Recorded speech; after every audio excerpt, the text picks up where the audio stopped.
Wassalatu wassalamu ala Rasulillah wa ala alihi wa sahbihi wa man walah.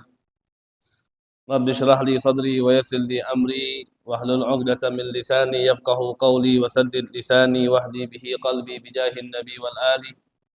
Allahumma 'allimna ma yanfa'una wanfa'na bima 'allamtana warzuqna ilman wa 'amalan wa fiqhan fid din. Amin ya rabbal alamin. Alhamdulillah. Masyiral hadirin yang dimuliakan dan dirahmati oleh Allah Subhanahu wa taala. Segala puja dan puji syukur kita haturkan kehadirat Allah Subhanahu wa taala yang selalu senantiasa menganugerahkan kepada kita banyak sekali daripada nikmat-nikmatnya Allah Subhanahu wa taala, sehingga dengan nikmat tersebut kita bisa bersama-sama berkumpul di tempat yang insyaallah Allah Subhanahu wa taala banyak turunkan di tempat ini daripada rahmatnya, daripada barakahnya, daripada taufik, hidayah, inayah, riayah, madad daripada Allah Subhanahu wa taala.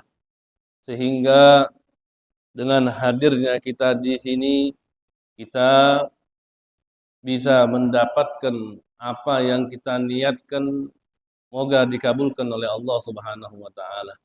Tiap daripada dosa-dosa kita bisa mendapatkan ampunan Allah Subhanahu wa taala. Setiap daripada penyakit kita diangkat oleh Allah Subhanahu wa taala.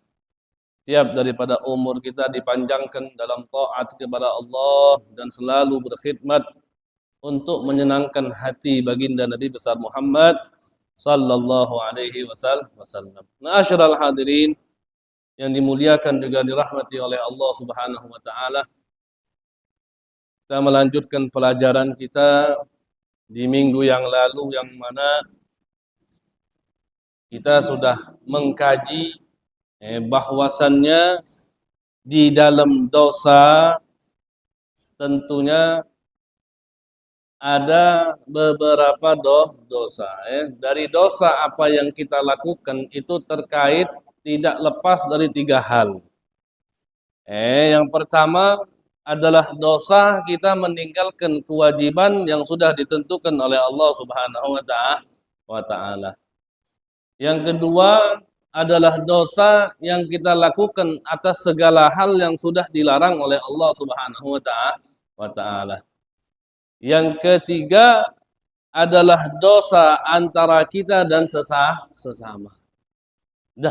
Di dalam tiga jenis dosa tersebut sudah kita kaji juga kemarin bagaimana caranya kita untuk keluar daripada dosa tersebut. Ketika kita meninggalkan daripada kewajiban yang sudah Allah Subhanahu wa taala wajibkan kepada kita, termasuk di dalamnya salat, puasa, haji, zakat, kafarah atau selainnya, maka cara untuk kita keluar daripada dosa tersebut yaitu kita mengqadha. Kalau orang tidak sholat, dia qadha, dia punya sholat. Kalau orang itu punya hutang puasa, dia qadha, dia punya hutang puasa. Kalau orang itu mempunyai kafarah yang harus dia lakukan, maka dia lakukan daripada kafarah tersebut. Itu cara kita keluar daripada dosa ketika kita meninggalkan kewajiban yang sudah diwajibkan oleh Allah Subhanahu wa taala kepada kita. Adapun dosa yang kedua, ketika kita melaksanakan ataupun melakukan perkara-perkara yang dilarang oleh Allah Subhanahu wa taala, maka cara kita keluar daripada dosa tersebut, maka kita harus menyesalinya. Seperti kita meminum khamr. Allah Subhanahu wa taala melarang kita untuk meminum khamr. Maka ketika kita meminum daripada khamr tersebut, bagaimana cara kita untuk keluar daripada dosa tersebut? Tandam. Kita harus menyesali. Yang mana penyesalan tersebut kita ikuti, kita sertai dengan keinginan kuat di dalam hati untuk tidak mau mengulangi daripada dosa tersebut. Itu cara kita keluar daripada dosa-dosa yang dilarang oleh Allah tapi kita lakukan. Adapun dosa yang ketiga yaitu dosa kita sesama makhluk, Maka dosa yang sesama makhluk seperti yang kita kaji di minggu yang lalu, bahwasannya dosa sesama makhluk itu banyak beraneka ragam. Ada yang berkaitan tentang harta. Ketika kita mencuri harta mereka, mengambil haknya mereka. Nah, itu bagaimana caranya? Udah kita pelajari juga di minggu yang lalu. Selagi kita bisa mengembalikan daripada harta tersebut, maka harus kita kembalikan. Sekiranya kalau memang kita tidak bisa mengembalikan daripada harta tersebut, maka selagi orang tersebut masih hidup dan kita bisa meminta halal atas hak yang sudah kita ambil dari dia, maka itu harus kita lakukan. Kalaupun memang orang tersebut sudah tidak mau memaafkan atau orang tersebut sudah tidak ada lagi di tempat kita, maka caranya kita memperbanyak daripada perbuatan baik. Kita perbanyak perbuatan baik kita, dan kita bertadarruk, merendahkan diri kepada Allah, berdoa kepada Allah agar nanti di hari kiamat kelak Allah Subhanahu wa taala membebaskan kita dari dosa yang telah kita lakukan kepada hamba Allah yang lain. Maka dosa sesama makhluk itu bisa berkaitan dengan harta, bisa berkaitan dengan jiwa. Ya, ketika kita membunuh orang atau kita melukai orang atau kita memotong tangan orang lain, itu dosa sesama makhluk. Wa fil irdi, dosa sesama makhluk juga bisa berkaitan tentang harga diri. Harga diri untuk dirinya. Seperti kita mengomongkan dia dari belakang, menjelekkan dia dari belakang, menfitnah dia. Itu namanya harga diri. Atau yang keempat, dosa sesama makhluk itu juga bisa dikatakan harga diri, tapi yang kita ganggu bukan dia, tapi keluarganya. Seperti misalnya ada orang punya anak, anaknya kita lecehkan. Nah, itu namanya menjatuhkan harga diri orang juga. Dan kita udah kaji itu di minggu yang lalu. Yang kelima, dosa sesama makhluk di dalam agama.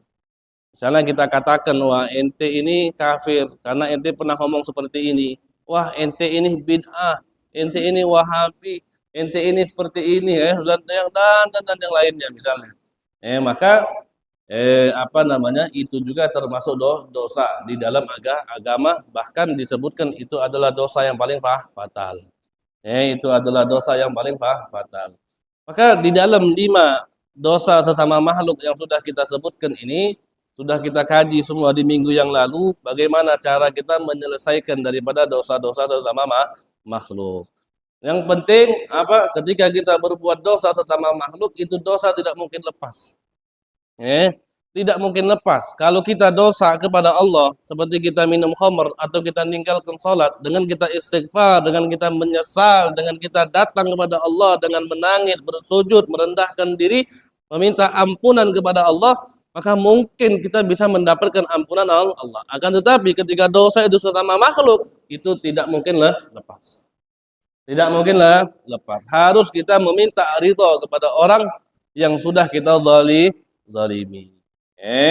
Maka ketika orang itu pun sudah tidak ada beberapa fase yang harus kita lakukan.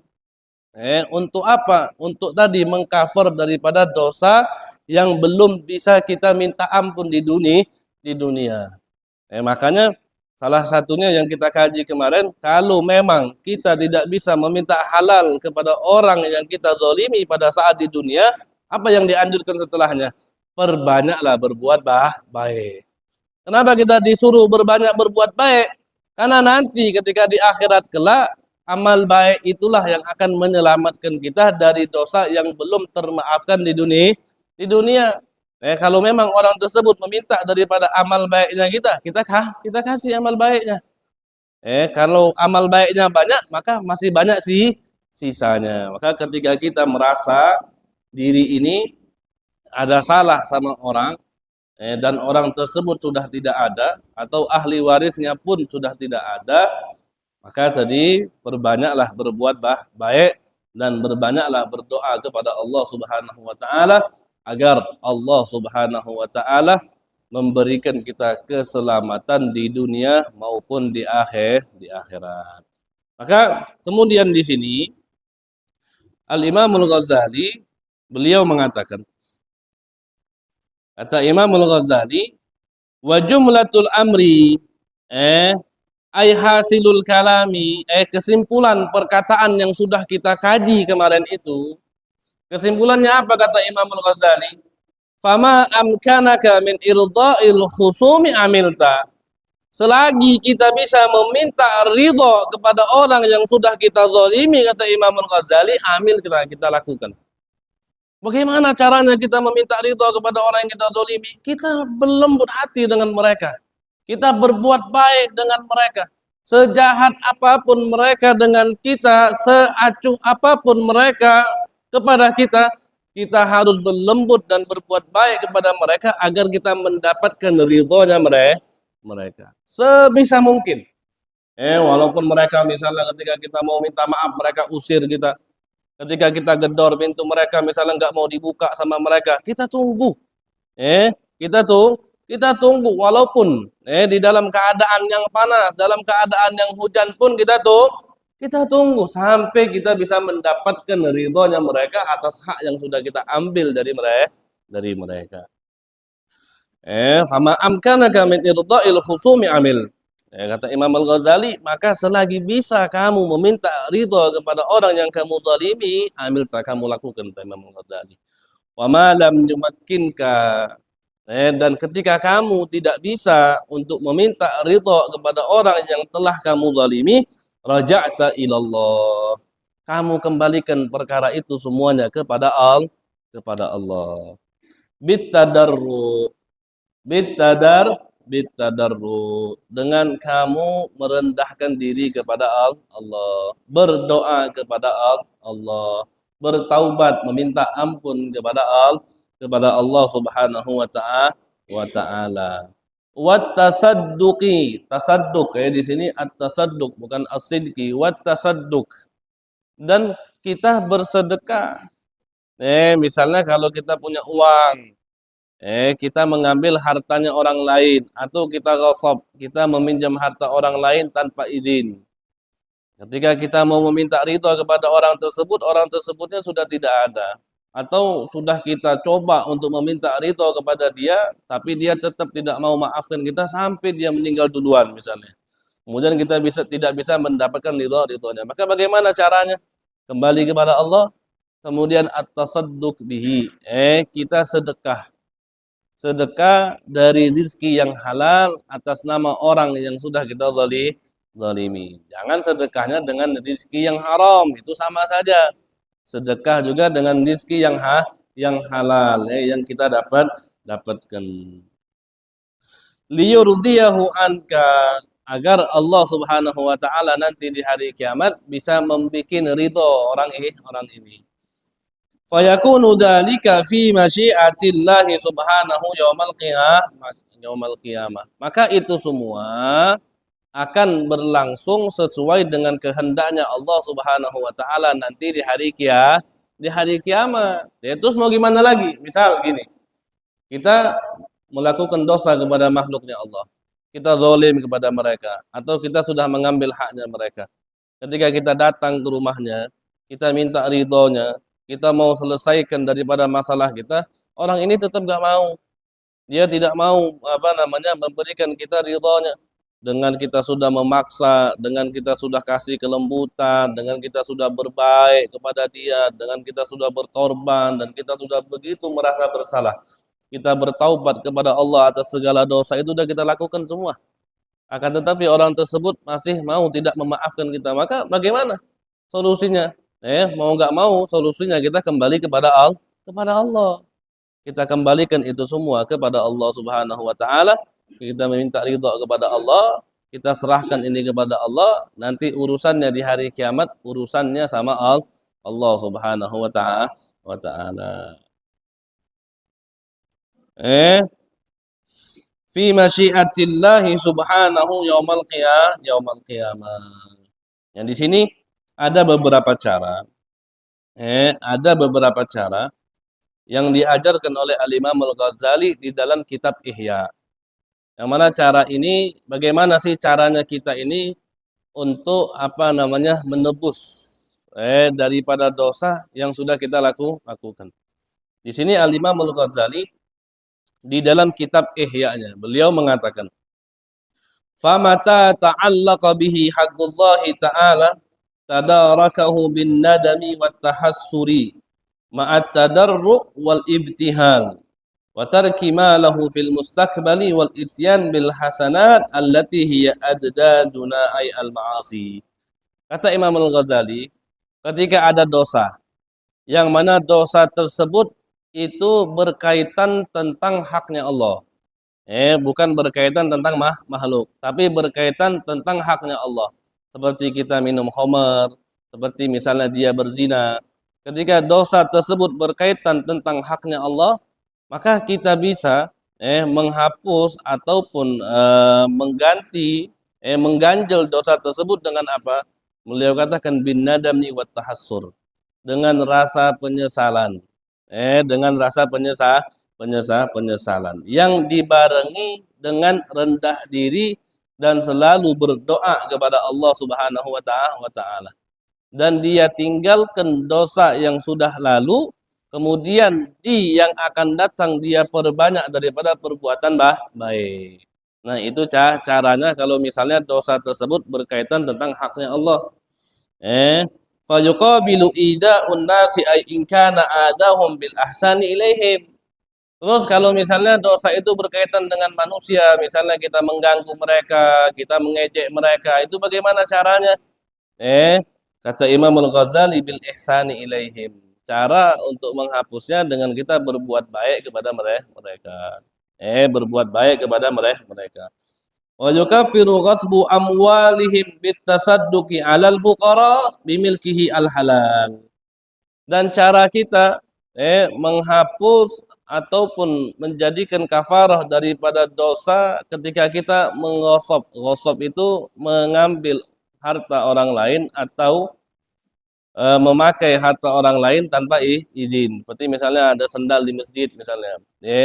Orang parkir sendal kan banyak di masjid. Misalnya kita mau ke tempat wudhu ini, sendal kita di sini. Tempat wudhu di sini. Kalau kita mau ngambil sendalnya terlalu jauh, ujung sana. Wudhunya di sini. Saya wudhu sini aja. Tapi kalau saya nyeker, kotor lagi kakinya. Oh, pakai aja nih sendal banyak nih. Itu pakai hak orang lain, itu namanya ghosab tanpa izin. Kalau maling namanya kita ngambil nian bahasanya. Kalau maling kita ngambil betul barang orang lain, kita ambil betul, itu namanya maling. Kita makan atau kita tasarrufkan, kita belanjakan, kita belikan ini, belikan itu namanya ambil harta orang lain. Kalau ghosab itu seperti itu misalnya. Kita pakai sandal orang cuma ke tempat duduk tanpa izin misalnya. Nah, itu bagaimana cara kita untuk nukafir atau mengganjel daripada dosa tersebut. Kata Imam Al-Ghazali bitasadduq 'alal fuqara, dengan kita bersedekah kepada orang-orang fakir, bimilkihi al-halal, dengan harta dia yang halal. Jangan harta yang haram. Wa yukaffiru tanawuli a'radihim bil ghibah wal qadhi fihim bis sana ala ahli ad-din was salah wa idhari ma ya'rif bihi min khisalil khairi min agranihi wa amsalih wa bati dzalika bainan nas. Ketika kita juga misalnya menjatuhkan harga diri orang lain dengan kita menggunjing dia di belakang, maka salah satu cara ke depannya di dalam berbuat baik itu ketika ada orang yang ahli agama, ketika ada orang yang soleh, ketika ada orang yang baik, selalu kita puji mereka di hadapan orang. Ketika kita melihat teman-teman kita yang di pandangan kita itu walaupun selevel kita, tapi kita lihat ini ilmunya lebih tinggi, amalnya dia lebih baik, perbuatan baiknya itu lebih dari kita. Nah, kita puji dan kita sebarkan itu kepada manusia agar orang-orang di sekitar kita bisa mencontoh daripada budi pekerti yang teman kita miliki. Caranya seperti itu. Akan tetapi tadi ketika segala hal itu berkaitan dengan makhluk, Maka nanti Imam Ghazali dalam kalimatnya ada mengatakan fattabi'atu lazimah. Ketika dosa tersebut berkaitan dengan hukukul adamiyyin, dengan hak-haknya anak Adam, maka dosa tersebut tidak mungkin bisa kita lepaskan kecuali memang kita meminta halal kepada mereka. Kalau memang tidak bisa, kita kembalikan kepada Allah Subhanahu wa taala. Warraja minhu bifadlihil azimi wa ihsanihil amimim, dan kita berharap kepada Allah dengan karunia-Nya yang agung dan kebaikannya yang mencakup segala alam. Annahu, bahwasannya Allah Subhanahu wa taala, idza alima as-sidqa min qalbil abdi, kalau Allah Subhanahu wa taala mengetahui kejujuran dari hati hambanya. Bagaimana misalnya Allah ini bisa tahu kalau hati kita ini memang jujur, kalau hati kita ini memang serius, saya ini mau taubat. Bagaimana Allah tahu misalnya kalau hati kita ini memang betul-betul pengen minta maaf sama orang yang sudah kita berbuat salah sama dia. Ini disebutkan wasidqul abdi bi an yukatsir min hasanatihi li yaumil qisas wa yukhfi bi ba'dil hasanat bainahu wa bainallah bi kamalil ikhlas bihaitsu la yattali alaihi illallah. Allah tahu bagaimana orang ini kalau memang dia jujur dalam bertaubatnya. Disebutkan di syarahnya ini dengan cara apa? Dengan cara dia memperbanyak daripada berbuat baik. Kalau orang udah serius bertaubat, maka perbuatan baiknya itu pasti meningkat. Kalau dia ngomong, dia taubat, tapi sholatnya masih terlambat terus. Puasanya tidak pernah sempurna, perbuatan baik yang lain tidak pernah terlihat, baik dalam keadaan yang rahasia ataupun yang terang-terangan, tidak pernah dia lakukan. Maka itu udah jelas, itu orang yang bohong di dalam taubatnya. Kalau memang orang-orang itu betul di dalam taubatnya, maka dia akan memperbanyak daripada perbuatan baik. Karena orang bertaubat itu seakan-akan seperti orang yang bersalah. Kita ini kenapa bertaubat? Karena kita merasa kita bersalah. Bagaimana cara orang bersalah ini agar taubatnya dihapuskan, agar dia bisa menampil semua kesalahan di masa lalu dengan dia memperbanyak berbuat baik. Orang kalau udah merasa bersalah dan dia taubat, pasti dia memperbanyak berbuat baik. Baik perbuatan baik yang dia terang-terangkan, ya seperti misalnya dia sholat jamaah di masjid, dia puasa, ikut puasa, atau orang mengajak sedekah berbarengan dia ikut. Akan tetapi ada juga perbuatan-perbuatan taat yang memang itu dia rahasiakan, yang hanya tahu antara dia dan Allah. Agar memang betul-betul ibadah yang dia lakukan itu betul-betul ikhlas. Nah, itulah cara Allah tahu bahwasannya ini hamba memang betul-betul pengen taubat. Memang hamba ini betul-betul pengen berubah. Memang hamba ini betul-betul pengen mendapatkan ridho daripada orang yang dulunya pernah dia zalimi. Kan sini beliau katakan annahu, bahwasannya Allah Subhanahu wa taala idza alima as-sidqa min qalbil abdi, apabila Allah Subhanahu wa taala mengetahui kejujuran di hati hambanya, fa innahu yurdi khuzama'ahu min khizanati fadlihi, maka Allah Subhanahu wa taala akan membuat ridha orang yang kita zalimi dari karunia-Nya Allah Subhanahu wa taala. Allah sendiri yang nanti akan membuat ridha daripada orang-orang yang pernah kita zalimi di dunia. Dan ini ada hadisnya. Ini ada buktinya. Bahwasannya nanti di hari kiamat Allah sendiri yang membuat ridha terhadap dua orang hamba yang bertikai nanti di hadapan Allah Subhanahu wa taala yang sudah kita sebutkan di minggu yang lalu. Tapi boleh ini kita sebutkan hadisnya. Kita sebutkan hadisnya. Di sini diriwayatkan dari Anas radhiyallahu anhu an Rasulillah sallallahu alaihi wasallam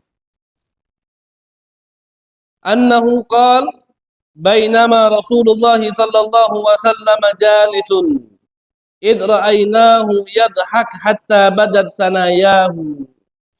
Kata Sayyidina Anas, pada suatu saat ketika kami duduk bersama Rasulullah sallallahu alaihi wasallam, kami melihat Rasulullah itu tertawa sampai kelihatan daripada putih-putih yang ada di gigi itu.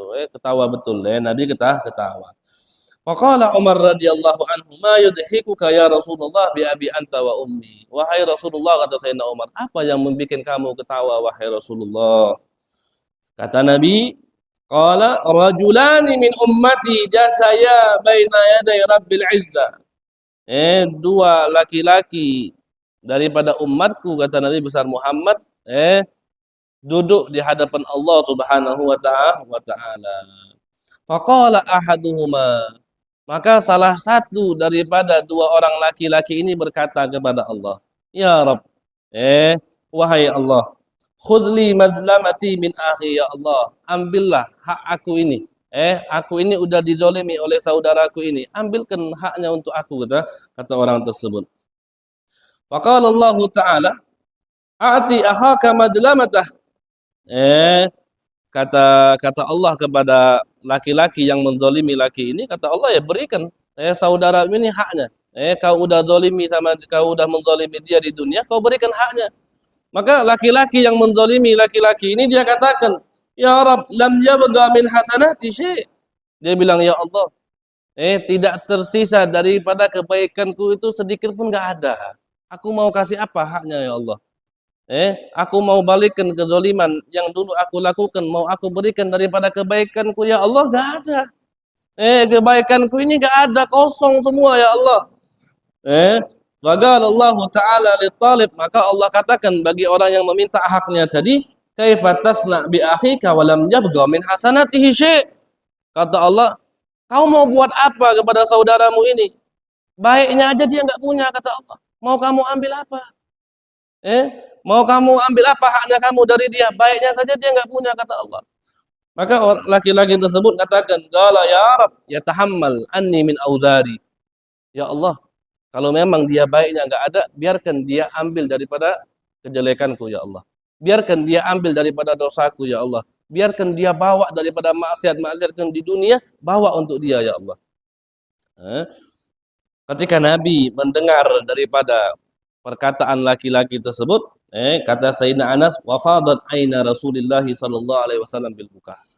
Mata Nabi nangis. Nabi nangis. Ketika Nabi mendengar, hamba ini mengatakan, "Ya Allah, bawalah dosa aku untuk dia." Nabi nangis. Sambil Nabi mengatakan, "Tsumma qala inna dzalika liyaumin azim." Kami katakan sungguh di hari tersebut memang hari yang agung. Memang hari yang besar, kata Nabi. Yauma yahtajun nasu ila an yahmila anhum min audharihim. Hari yang mana manusia pun butuh kepada manusia lain untuk membawa daripada dosa mereka sendiri. Di hari tersebut kita nggak bakal lihat lagi nih. Yang dulunya dia ini ngopi sama anak sampai jam 11. Ngopi sama saya sampai jam 1. Ngopi sama saya sampai subuh. Cerita dia ini bukan dia saja, cerita keluarganya, sampai anaknya, sampai cucunya, sampai cicitnya, sampai masa ke depan 7 keturunan saya tahu cerita dia. Tapi ketika di hari nanti apa kata, inna dzalika liyaumin adzim. Itu hari yang besar. Sampai di hari tersebut semua orang butuh kepada orang lain untuk membawa dosa dia sendiri. Dan itu yang membuat mata Nabi besar Muhammad SAW menangis. Faqala Allah lit-talib. Ketika laki-laki tadi meminta bahwasannya biarkan dia bawa dosaku ya Allah, kemudian Allah katakan kepada orang yang meminta tadi, "Irfa ra'sak fandur fil jinan." Kata Allah, kamu angkat kepalamu, kamu lihat itu surga, kata Allah Subhanahu wa taala. Wa rafa'a ra'sahu. Kemudian orang tersebut mengangkat kepalanya, faqala ya Rabb, ara madain min fiddah murtafi'ah. Ya Allah, aku lihat daripada bangunan-bangunan yang dibikin daripada perak yang bertinggi, yang bertingkat-tingkat, busuran min dhahab mukallalah bil lu'lu'. Aku lihat daripada istana-istana dari emas yang dihiasi dengan permata-permata. Dia katakan, li ayyi nabiyyin hadza, ya Allah, tempat yang indah ini untuk nabi siapa? Li ayyi sadiqin hadza au li ayyi syahidin hadza, untuk orang syahid yang seperti apa ya Allah? Tempat yang bagus seperti ini, istana yang bagus seperti ini untuk siapa ya Allah? Maka Allah katakan, liman a'tani saman, kata Allah. aku sediakan tempat yang bagus seperti itu, kata Allah, untuk orang yang membayar harganya. Kalau ya Rabb, waman yamlik thamanahu. Kemudian orang tersebut katakan lagi, ya Allah, siapa yang pegang harganya, siapa? Siapa yang bisa bayarnya, ya Allah? Kalau kata Allah, qala anta tamlikuhu.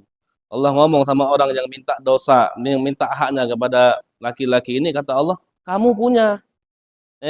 Kamu punya, kamu bisa bayarnya, kata Allah. Kemudian dia katakan, qala wa ma huwa? Apa bayarannya, ya Allah? Kemudian Allah katakan, afwuka an akhi.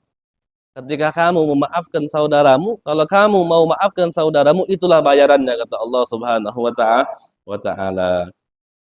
Qala ya Rabb, inni qad afautu anhu. Ketika orang itu sudah melihat surga, melihat istananya, melihat bangunannya yang indah, dia katakan, ya Allah, aku maafkan dia.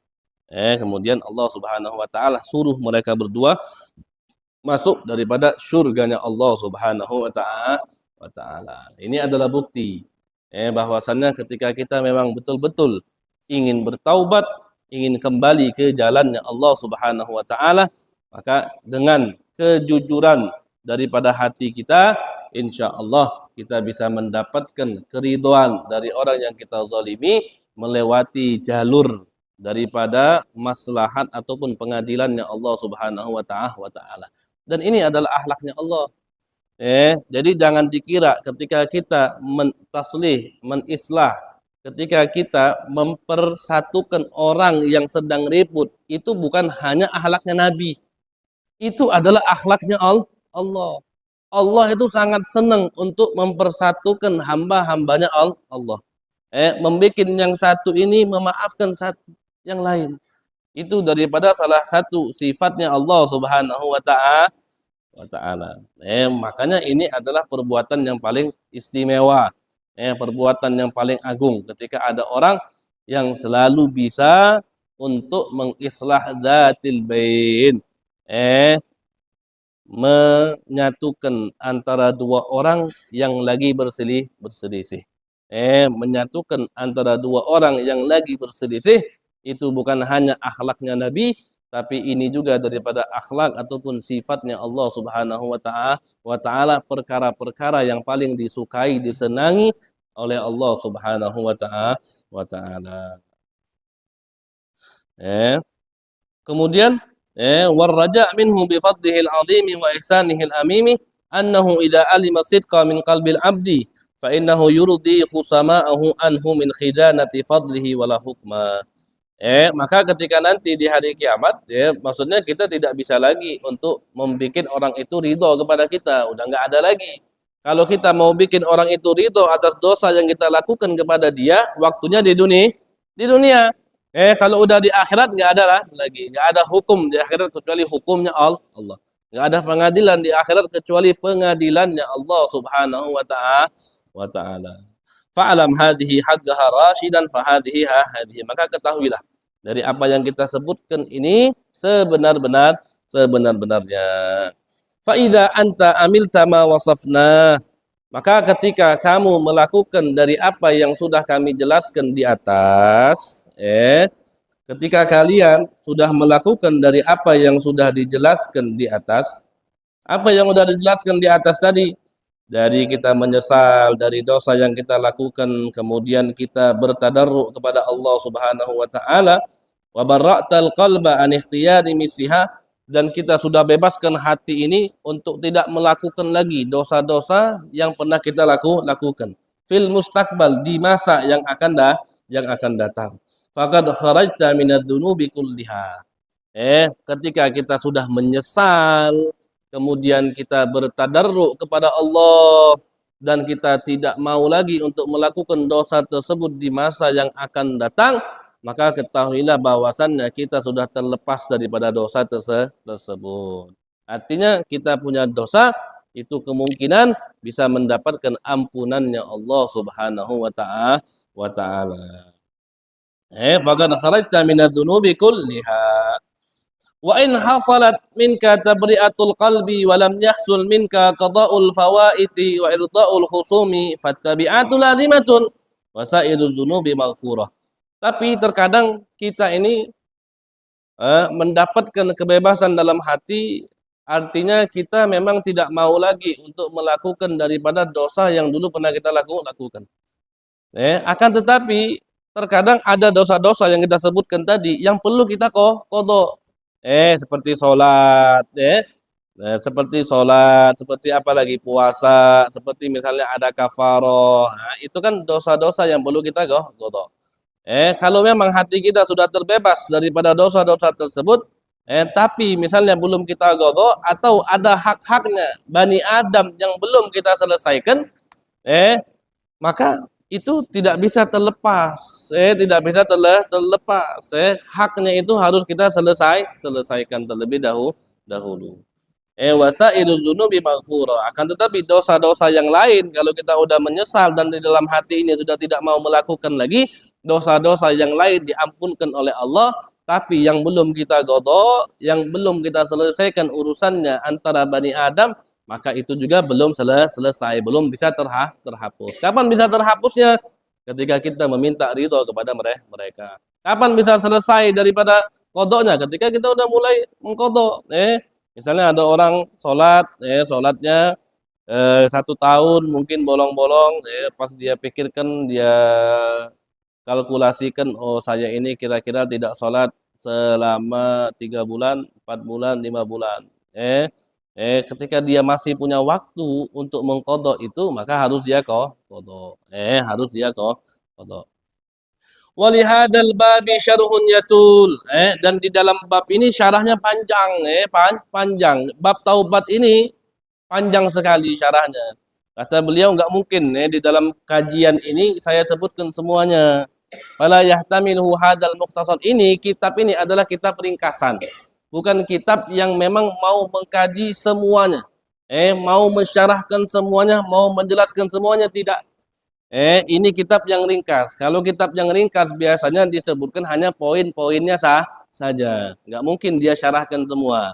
Karena beliau katakan walihadal babi syarhun yatul. Dan di dalam bab ini panjang, syarahnya, penjelasannya panjang. Fala yahtamilu hadal mukhtasar. Enggak mungkin ditulis semua, dibawa semua oleh kitab ini yang ringkas. Kalau ente mau mengkaji bab taubah selebar-lebarnya, sepanjang-panjangnya, beliau katakan undur kitab taubah min kutubi Ihya'i Ulumuddin. Lihatlah kitab taubah di dalam kitabnya Ihya Ulumuddin. Pembahasan taubat di dalam kitab Ihya Ulumuddin lebih luas daripada kitab ini. Semuanya karangan Imam Ghazali. Awalan yang pertama lihat kitab Ihya Ulumuddin. Kemudian yang kedua lihat kitab Al-Qurbati Ilallah Ta'ala. Ada nama kitab namanya Al-Qurbati Ilallah. Lihat kitab itu yang kedua. Wa kitab Al-Ghayatil Quswa. Dan yang ketiga kitab Al-Ghayatil Quswa. Tapi kitab Al-Qurba Ilallah sama kitab Al-Ghayatil Quswa itu kalau nggak salah cetakannya itu belum ada.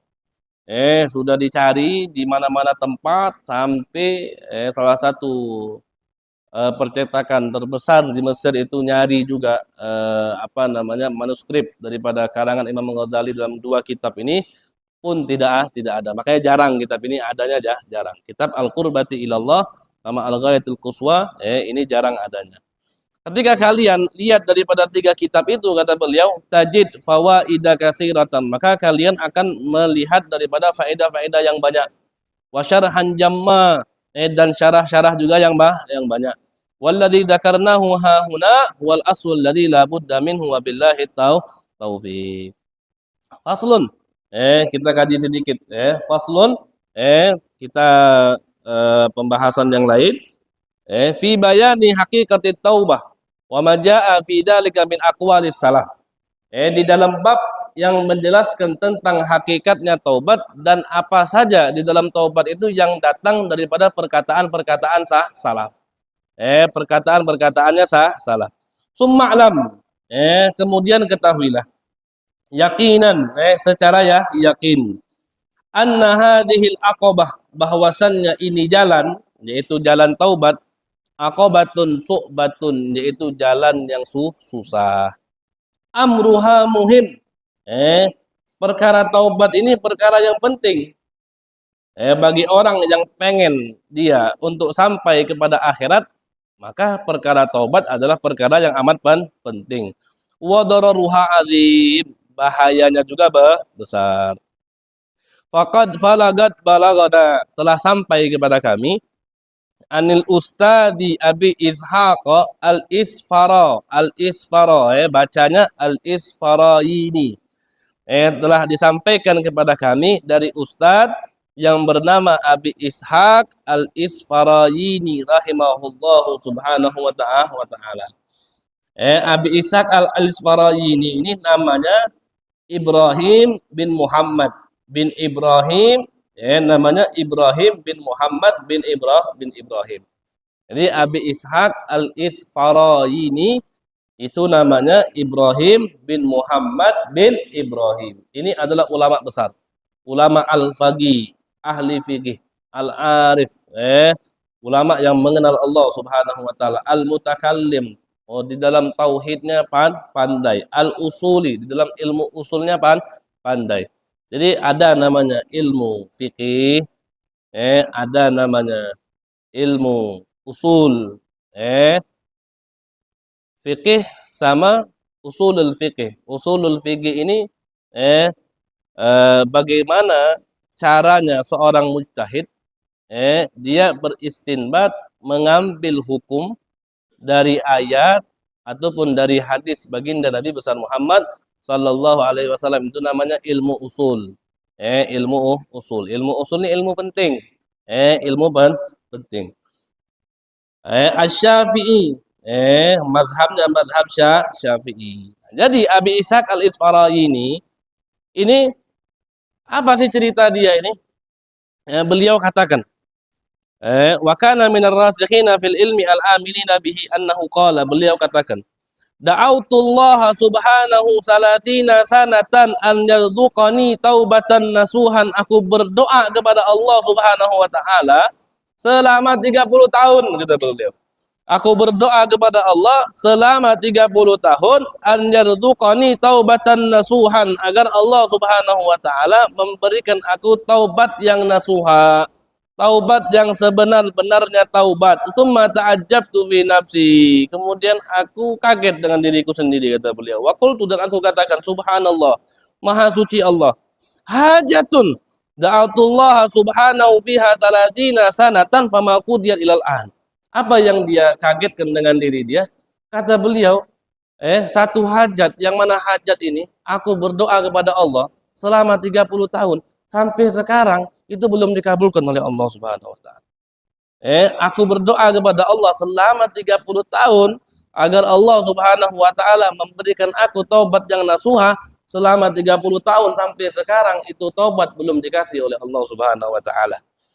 Fara'aitu fi ma yaran naim, maka aku melihat di dalam mimpi, ka'anna qailan yaqulu li, seakan-akan ada perkataan yang berbicara kepadaku, atata'ajjabu min dzalik, apakah kamu heran akan hal tersebut? Heran akan hal kamu sudah berdoa selama 30 tahun tapi kamu belum mendapatkan daripada taubat yang nasuha. Kemudian yang berkata tadi mengatakan, atadri madza tas'alullah subhanahu wa ta'ala, apakah kamu tahu apa yang kamu minta kepada Allah? Di dalam doamu yang selama 30 tahun kamu minta taubat nasuha itu, tahu tak kamu apa yang kamu minta sama Allah? Kata orang tadi, innama tas'alullah subhanahu an yuhibbak, kamu itu minta sama Allah agar Allah itu cinta sama kamu, kata dia. Kamu itu minta sama Allah agar Allah cinta sama kamu. Karena ketika orang meminta taubat yang nasuha kepada Allah, maka secara tidak sengaja dia meminta agar Allah Subhanahu wa taala mencintai orang tersebut. Makanya susah. Ketika kita meminta dicintai oleh Allah, maka ini bukan perkara yang mudah. Amma sami'ta qaulahu ta'ala, apakah kamu tidak mendengar daripada firman-Nya Allah yang mana Allah mengatakan, innallaha yuhibbut tawwabina wa yuhibbul mutatahhirin, sesungguhnya Allah cinta dengan orang-orang yang selalu bertaubat dan orang-orang yang selalu bersuci. Hadhi hajatun hayyinah, apakah ini hajat yang mudah, katanya? Apakah ini hajat yang ringan? Apakah ini hajat yang remeh ketika kamu meminta agar Allah mencintai kamu. Makanya selama 30 tahun dia belum diijabah doanya oleh Allah Subhanahu wa taala. Maka ketika kita bertaubat berarti secara tidak langsung kita meminta kepada Allah Subhanahu wa taala agar Allah Subhanahu wa taala mencintai kita. Agar Allah Subhanahu wa taala senang kepada kita. Makanya taubat ini bukan perkara yang ringan, bukan perkara yang biasa. Dan memang di dalam taubat ini perlu pengorbanan. Yang namanya taubat itu nggak ada istilahnya taubat. Kapan kamu taubat?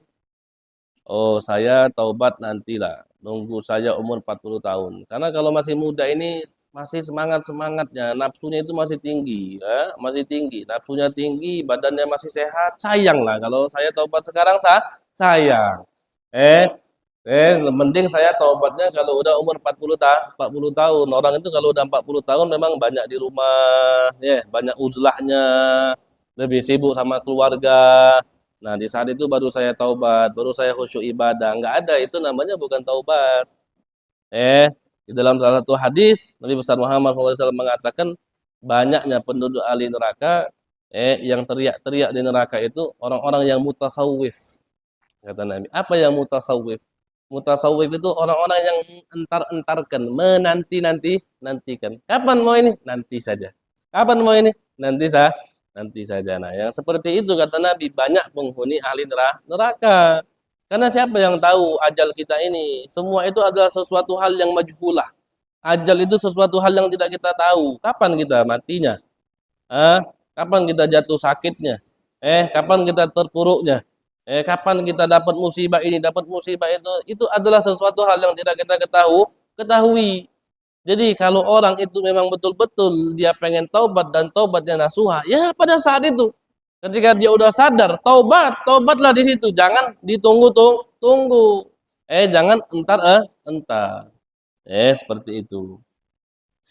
Maka insya Allah dengan kita cukupi